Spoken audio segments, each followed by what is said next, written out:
E você pode participar, mandar seu comentário, sua crítica, sua sugestão, falar sobre reforma da Previdência, sobre o Geraldo Alckmin ser colunista da TV, ou também sobre a soltura do ex-presidente Michel Temer. Depois de 4 dias na prisão, Michel Temer foi solto ontem, no comecinho da noite, já está em São Paulo e está também com as contas bloqueadas. A gente tem uma matéria, acompanha e depois comenta.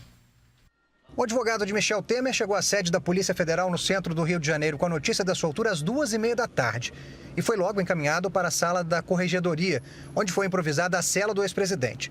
2 horas depois, uma médica legista da Polícia Civil chegou ao local para o exame de corpo de delito. Por volta das 6h40, o ex-presidente deixou a sede da Polícia Federal em direção ao aeroporto Santos Dumont, onde embarcou num jatinho para São Paulo.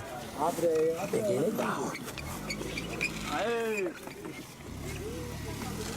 No habeas corpus concedido a Michel Temer, o desembargador Ivan Atier não tratou do bloqueio de bens determinado pelo juiz Marcelo Bretas na semana passada. No total, o ex-presidente está com 62 milhões de reais indisponíveis. O valor é referente a depósitos em contas pessoais, do escritório de advocacia dele e ainda bens móveis e imóveis. Cerca de meia hora depois de Temer sair da Polícia Federal, o ex-ministro Moreira Franco deixou a unidade prisional da Polícia Militar em Niterói. Além de Temer e Moreira Franco, o desembargador Ivan Atier, da primeira turma especializada do Tribunal Regional Federal da 2ª Região, mandou soltar todos os outros presos da Operação Descontaminação da Força Tarefa da Lava Jato. Assim foram cassadas as prisões preventivas do coronel da PM João Batista Lima Filho, apontado como operador financeiro de Temer, da mulher dele, Maria Rita Fratesi, e de outros 4 presos. No fim de semana, os empresários Rodrigo Castro Alves Neves e Carlos Jorge Zimmermann, detidos temporariamente, já haviam recebido habeas corpus durante o plantão judiciário. Temer estava preso na sede da Polícia Federal no Rio de Janeiro desde a última quinta-feira, quando foi deflagrada a operação que investiga um esquema de desvios e pagamento de propina envolvendo a empresa Eletronuclear na construção da usina nuclear de Angra 3. Segundo o Ministério Público Federal,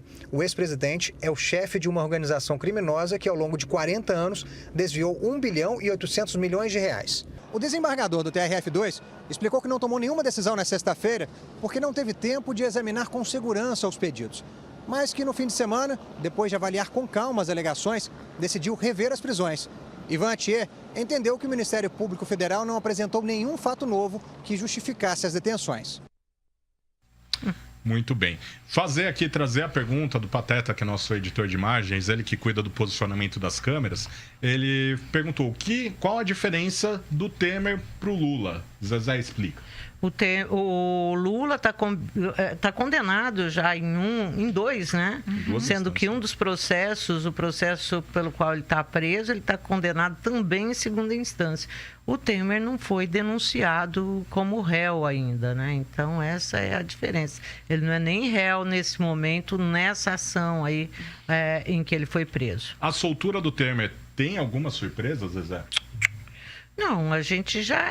Olha, todo mundo que comemorou, eu vi um tanto de gente comemorando a prisão do Temer, mas era muito, muito claro, assim, que as exigências para uma prisão preventiva, como a decretada para ele, não haviam sido cumpridas no caso desse processo. Pode ser que um outro processo aí role, né? Dele ser preso, mas nesse aí, por exemplo, ele não estava ameaçando testemunha, ele não tinha risco de fuga, quer dizer, e não existe nem o processo ainda, é o que eu disse, o juiz ainda não aceitou a denúncia. Acho que o Ministério Público nem fez a denúncia ainda. Não, há uma questão, há uma discussão sobre abuso de poder, né? E aí eu acho que a questão aí dessa prisão do Temer acaba pegando por esse lado e acaba sendo prejudicial para a própria Lava Jato, sabe? Só que hoje eu li não sei aonde que a gente lê tanta coisa, dizendo que na denúncia, no pedido de prisão do juiz do Bretas, ele não colocou uma informação que era muito importante, que foi a história do COAF, Zé. O COAF pegou uma tentativa de depósito na conta do Coronel Lima de 20 milhões de reais. E o juiz também determinou o bloqueio das contas do Temer, do Coronel Lima, da esposa dele. Bom, enfim, do Temer foram bloqueados, acho que numa conta 8 milhões e nas outras contas 400 e pouquinho, 7 mil e poucos. Agora, na conta do Coronel Lima, tinha 23 milhões de reais.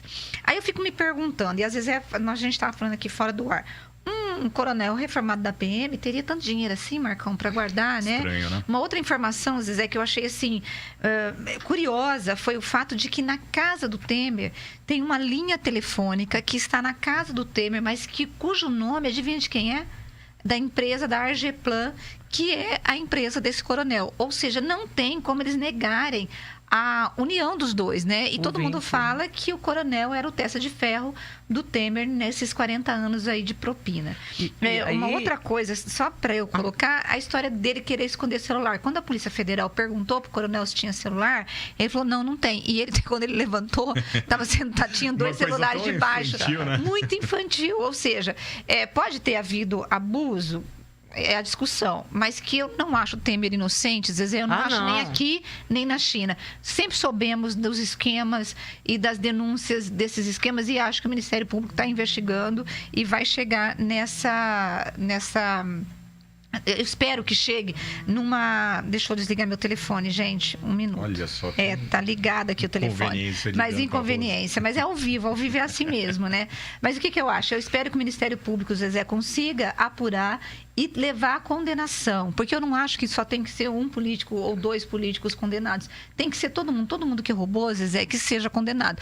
E mesmo 7 milhões numa conta, gente, conta corrente, eu acho muito, Zezé. Eu também, pelo amor de Deus. Eu fico pensando, contei na minha conta, eu falo, gente, trabalho feito uma doida, não tem nada. Agora, 7 milhões, o que é isso? Brincadeira. Né? Agora, a questão, eu acho assim, essa história do COAF, o Ministério Público não conseguiu documentar isso. Não. Por isso que o Bretas não incluiu, porque não, né, o que não está ali no processo, você pode falar que tem, mas tem que estar ali. E a outra questão, eu acho gravíssimo tudo do Temer, assim, já falamos das quantas vezes soubemos aí de falcatruas que imputam a ele e tudo mais, mas infelizmente, né, você não decreta prisão preventiva por causa da gravidade do crime, porque a gravidade do crime do Temer, você tem condições aí que a lei determina que elas têm de estar presentes para você poder determinar uma prisão preventiva. Isso nos protege também, por um outro lado, de algum doido aí que chegue e queira nos ferrar só porque não vai com a nossa cara, né?